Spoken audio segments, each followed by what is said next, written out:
Est-ce que vous avez déjà posé la question ce que veut dire le dragon dans la Bible? Ou encore, quelle nation représente le dragon rouge dont on parle de la Bible, dans la Bible? Certainement, les gens diront que c'est la Chine, parce que toutefois, quand on parle du dragon, la première idée vient sur la Chine. Il y a d'autres qui parleront du Vietnam. Il y a d'autres qui parleront des pays de Galles. Pour vous, si vous voulez avoir de plus amples informations là-dessus, et n'oubliez pas de vous abonner aussi pour suivre la succession de numéros concernant les écritures apocalyptiques. Voilà, parce qu'il y a beaucoup de choses dans la Bible, dans l'Apocalypse, que les gens ne comprennent pas. Donc, toutefois, nous allons essayer, par la grâce de Dieu, de vous parler de cela. Donc, n'oubliez pas de cliquer et partager pour éduquer ou encore pour instruire les enfants de Dieu sur les Saintes Écritures. Nous allons commencer. D'abord, il faut souligner que quand on parle dans la Bible d'une bête, la bête dans la Bible représente d'abord une puissance sacrée, mais de l'autre côté, une puissance nationale. Donc, quand vous entendez à tout moment, donc, quand vous lisez dans la Bible, si on parle d'un animal, automatiquement, il faut penser qu'il pourrait être une puissance sacrée ou encore une puissance nationale. Qu'est-ce qu'on entend par une puissance sacrée? Prenons l'exemple des chevaux dont on parle d'Apocalypse 5 ou encore dans d'autres écritures symbolisaient une onction. Vous voyez, il y a le cheval roux, ainsi de suite.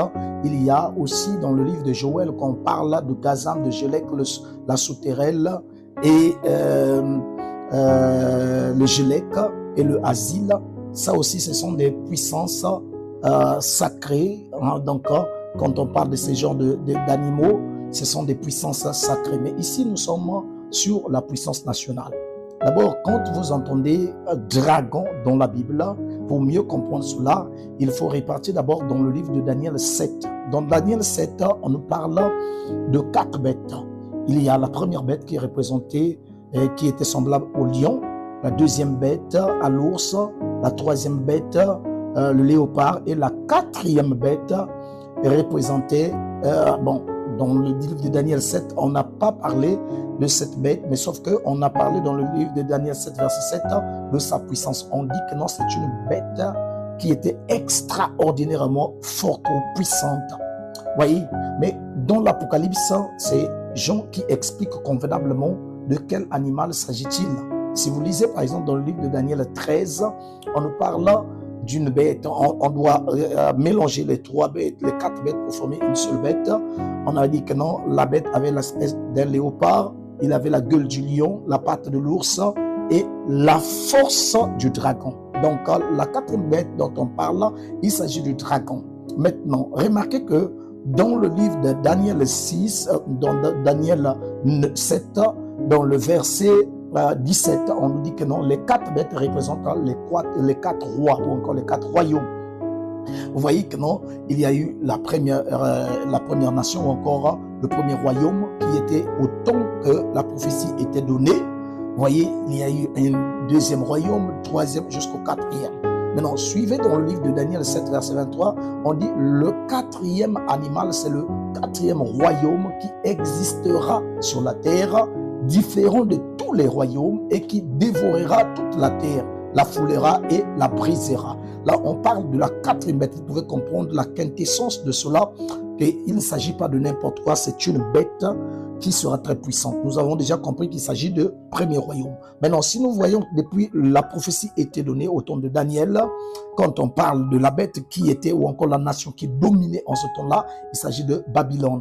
Là, nous sommes vers les années 606 vers les années 538. Et le royaume babylonais sera évincé par les Médo-Perses vers les années 538. Les Médo-Perses aussi seront évincés par la Grèce. Donc là, nous voyons de 538 vers les années 330 et la Grèce sera renversée par Rome. Donc vers les années 330 jusqu'à commençant vers les années 30 plutôt. Donc, vous voyez, la première qui a commencé de 606 jusqu'à 538, deuxième qui a commencé de 538 jusqu'à 330, et l'autre de 330 jusqu'à 30, et l'autre de 30 jusqu'à présent, c'est la Rome ou encore l'Italie qui a la domination sur tout. Il s'agit de notre dragon. Donc, quand on parle de dragon, il ne s'agit pas de la Chine, il ne s'agit pas du Vietnam, il ne s'agit pas des pays de Galles, mais il s'agit de Rome.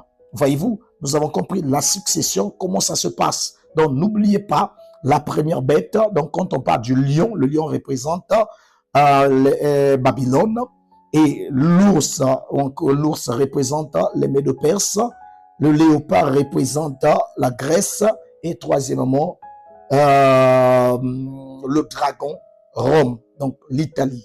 Donc, vous comprenez que non, c'est très important. Je crois que non, au prochain numéro, nous allons essayer de voir encore plus, rentrer encore plus en profondeur pour édifier les gens concernant l'Apocalypse. Que le Seigneur Jésus-Christ vous bénisse.